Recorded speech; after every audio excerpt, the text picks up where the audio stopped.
өнөөдрийн маань нэвтрүүлэг та бүхэнд үнэтэй мэдээллийг одоо хүргэхээр үнэтэй өгөхөөр энэ бичгийн талаар маш их мэдээллийг хүргэхээр бүүгээ маань хүрэлцэн ирсэн ингээд танд энэ өдрийн мэндийг хүргье.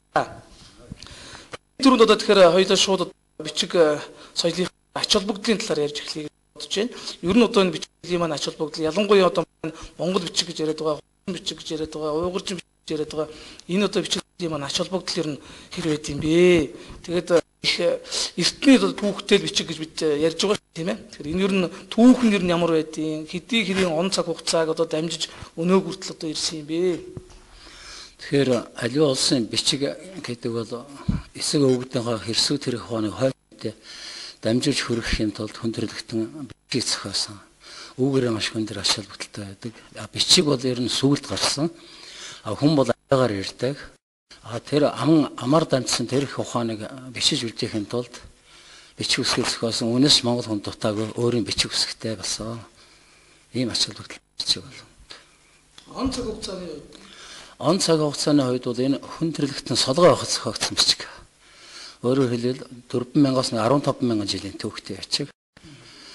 Ер нь одоо бол дэлхий дээр 4 хүний нэг нь бол солгой байдаг.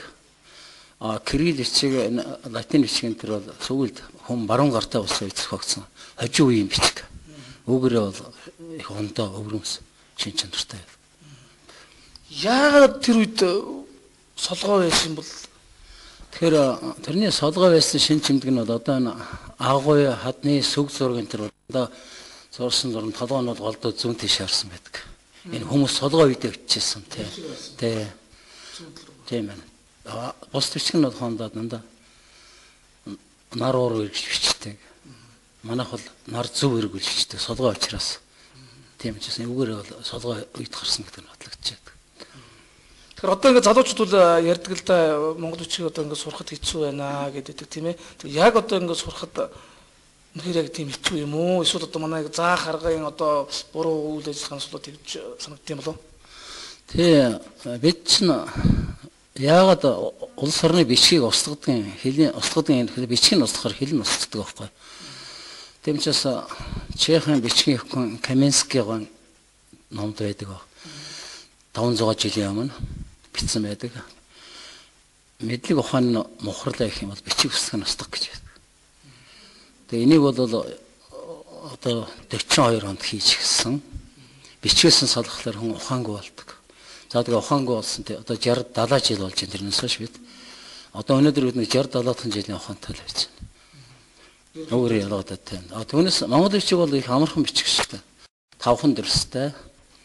Кирилл бичиг бол хэсвэ шүү дээ сурахад. Би бичиж үзүүлье. Хонда гэхэд хонда ингэж бичдэг. Ийм маш их зардал орж байгаа. Одоо энд орсон энэ үсгийг ингээд сонгоод үзэх юм бол ерөөс их хурцраас сурна. Б гэхэд хонда ингэж. Хэшг. Авдрны хээ сурч байгаа юм шиг байдаг. В гэхэд ингэж их удаан бичиг. Их зовлонтой бичиг. Тэр энэ монгол бичиг бол тийм байхгүй. Ерөөсөө 5хан дэрсээр юугаа тэмдэглэдэг. 5 дэрсийг эвлүүлж хийдэг. Тэгэхээр тэр нүүбийн судалгааныхаа манай дэрс компьютерт оруулах шахтаа тэр Японы нэг эрдэмтэн хэлсэн байдаг. Танаа эсэг үгэд компьютертай байсан байх гэж. Энийг бол энэ 5 дэрсээр бол компьютераар ийм үсэг зохионохоос зөөрхөн толгоогоор зохиож чадахгүй гэж хэлсэн байдаг. Тэгэхээр тэр 5 дэрсийг би харуулъя. Титэм шүт тэгээд гэдэс энэ титэм шүт гэдэс шил ном сүүл нарсаад энэ 5 дэрсийг эвлүүлээд л явчихна. Энэ Кирилл бичих шиг ингэж авдрны хээш ингэж улаан зурч чадахгүй. Ийм бичгээр бол манайхан лекцээ гүйцэтгэж чаддгүй. Нэг авдрныхаа яг зурсаар байгаа дуустдаг. Тэгээд багшаа югнэ гэж хонсууд гарна өвдсөн энэ. Маш энерги эрчим хүч зарцуулдаг. Монгол бичиг бол тийм байхгүй. Минутанд 100 гаруй үг чинь. Маш хурдан бичдэг юм бичлэг. За тэгээд бас манайхан ярьдаг л да ялангуяа орчин залуучууд маань сурахад бас хэцүү байгаад байгаа нэг шалтгаан юу вэ гэхээр яриа одоо бичиглэл хоёр маань ингээд зөрөөд байдаг тийм ээ. Тэр юу нь ямар учиртай юм болоо? Эртний хэлнээсээ болж гин үү? Тэгээ англи хэл чинь бол англи хэлийг бол шимжлэхгүй байгаа шүү дээ. Тэмээг чивч ямаа гэдээ утж байгаа шүү дээ. А монгол бичиг бол тэрийг бол харин ч гайгүй.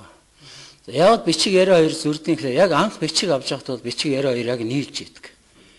А тэгээд хэдэн зуун жилийн бичгийн соёлтой ард түмний бичиг 92 зөрдөг. Ягаад гэвэл авианы юмд өөрчлөлт хурдан төргийн ярихаас эхлээд өөрчлөлт ордог. Жишээлбэл хонд англиар бол яг латин үсэг авч яхад англи Америк үсэг гэж байдаггүй. Дэлхийд байхгүй латин үсэг авсан эднүүд бичиг зохиож чадаагүй. Анх латин үсэг авч яхад оне гэж бичдэг байж яг дуудлага таардаг байж. Тэгээд тэрнээс хойш хэдэн зуун жил болсны дараа энэ яг нь дуудлага нь оне гэдэг нь өөрчлөгдөд one гэж болж one гэж болсон маань. А тэгэхэд монгол бичгүүд бол энэ ганцхан г суурдаг. Г. Улаанбаатар гэхэд монгол бичгээр. Тэгээд энэ г-н суураад энэ урт их шиг ярианы хэлэнд бий болж байгаа. Энэ урт их шиг ярианы хэлэнд бий болж. Ганцхан г суурсан. Өөр нэг тийм зөрөөд авах юм байхгүй. Энэ зүгээр бол шалтдаг хэцүү үү. Улагаанбаатар гэж дээр анх бичиг авч явахдаа бичиг сохоод Улагаанбаатар гэж удаан ярьдаг байсан байна.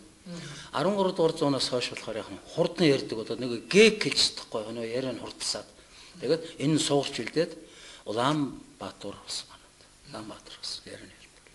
Ийм учиртай. Тийм ч бас бичиг соёлын их өндөр уламжлалтай ард түмний хэл яриа бичиг хоёр зөрчдөг. Тэгэхээр энийг бол одоогийн орчин цагийн энэ хэл ярианд шууд ингээд зохицуулаад оруулна мордно гэдэг чи яриа гардаг. Тэр үл дэмий юм байна тийм ээ. Байдаггүй. Англичууд ч 1956 онд бас нэг одооныхонтойгоо энэ one гэдгээ one гэж бичнэ энэ гэж яахан явсан шүү дээ. One гэж болно. Өнөөдрөөр авч болно.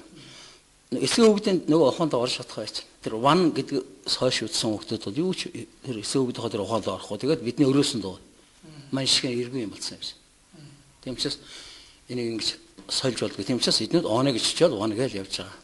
Тэгэхээр одоо бид нар ч одоо эрт цагийн эцэг үгдийнхоо домог судар бичгийг бол хэрвээ иймэрхүү байдлаар одоо орчин цагийн хэлмэлтэнд ойртуулчих юм бол уншиж тайлж чадахгүй болох нэвтэрч чадахгүй. Тэгээд одоо 42 оноос 46 оноос хойш авсан кредит бичгийнхаа нэг 60-аад жилийн ухаан шиг юмтай л байж шүү дээ. Тэгээд өнөөдөр энэ бажигдж байгаа нь харалт 2 сая хүн яаж хөл алдж байна. Энэ одоо ухаангүй болсон юм. Ингэж л ухаангүй болгодог байх. Одоо тэгээ латин үсэгт оруулахлаар бүр хачин юм болно. Юу ч яг одоо латин үсэгт тайлбарна гэж бүх ажил. Тэгэхээр манайх ч бас нэлээд хэд удаа бичгээ солилцсон ард түмс тийм ээ. Хуучин бичгтэйгээ байжгаад латин болоод кирилл болоод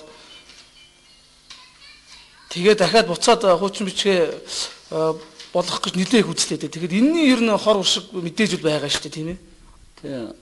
Тэгээ юу хуучин монгол бичиг гэж яриад байгаа.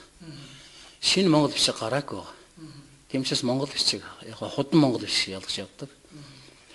Уйгурчин монгол бичиг гэж бас ярьж байгаа. Уйгурчин гэдэг чинь бид бол эндээс уйгураас авсан ерөөсөө байхгүй. Бидний эсэг өгдөг гаднаас юм зээж холгоо дагаж явдаг амтч байгаагүй. Өөрснөө бичиг үсгтэй өөрснөө. Энэ дотор одоо уйгур нэр ерөөсөө байхгүй. Титм гэж байгаа. Эренчин багш тайлбарлалаа дяд ямаа гэдэг. Үг. Грек үг. Чон грек манахаас авсан уу, манах грекээс авсан уу гэдэг нь бол судалж үзэх хэрэгтэй гэж. Титм дяд юм гэдэг нь хааны толгой дээр байдаг титм шүү дээ. Тэгэхэд энд бол титм гэдэс юу шүд гэдэс шилбэгт энд бол уйгур нэг шний уйгур нэр байхгүй. Тэр зүгээр юу гэхлээр зэрэг 46 онд нөө хэд онд чойс сурнгаа бичсэн монгол бичгийн сурагч уйгурч монгол бичгч гарсан. Уйгурчин гэдэг нь уйгур эмэгтэй гэсэн үг. Хонд гурвалжингоо монголчингоо тийм уйгур эмэгтэй бичиг гэдэг хэд юусоо байхгүй. Энэ зүгээр нэг тийм гуйлга эргүүлэг тийм дүнхүүрүүл явж байгаа тийм өөр. За тэгээ яагаад энэ монгол бичгийн амбигт үлдээд байгаа юм гэхээр энэ нийт монголчуудын бичиг хайлмагч ба өөр монголч ба борьяадч ба одоо юу ч байдаг ойрд юунаас ч байлгаа. Цагаан гэдэг дундаа нэг бичгтэй. Цагаан гэдэг чинь ар халахууд нь цагаан, өөр монголууд нь чагаан, борьяадууд нь сагаан, халимгууд нь шагаан. Дундаа нэг л үсгтэй. Ингээд өөрснийхөө аялгаар ингээд дуудаад уншаа явчихдаг. За яагаад сагаан болсон гэхлээр зэрэг цэг Т-сэр тэмдэглэдэг. Тэгээ энэ хамждаг Т-г нь дуутахгүй нь борьяадууд хамжихгүй. Тэгээ сагаан. Халимгууд нь болохоор энэ Т-г нь хамжих Т-г нь орхиод ишээр нь дуудаа шагаана гэдэг. Тэгэл дундаа нэг бичгтэй. Ийм учраас энэ нийт Монгол дундын бичиг учраас яах нь нийт Монгол үндэсний одоо Монгол тоотны гэдэг нь одоо Монгол турхтны дундын бичиг учраас энэ ийм ам бөхтэй байдаг. Тэгэл бичин нэг биенийхээ бүх ухааныг хоорондоо зүгээр солилцоод явчихдаг. Уншихтаа өөр хорол уншаал явж. Ийм бичиг бол дэлхийд байдаггүй. Энэ бүх аялгаунд нь тааруулсан орон нутгийн дуудлага тааруулсан бичиг дэлхийд байдаг. Ийм учраас энэ ам бөхтэй байдаг.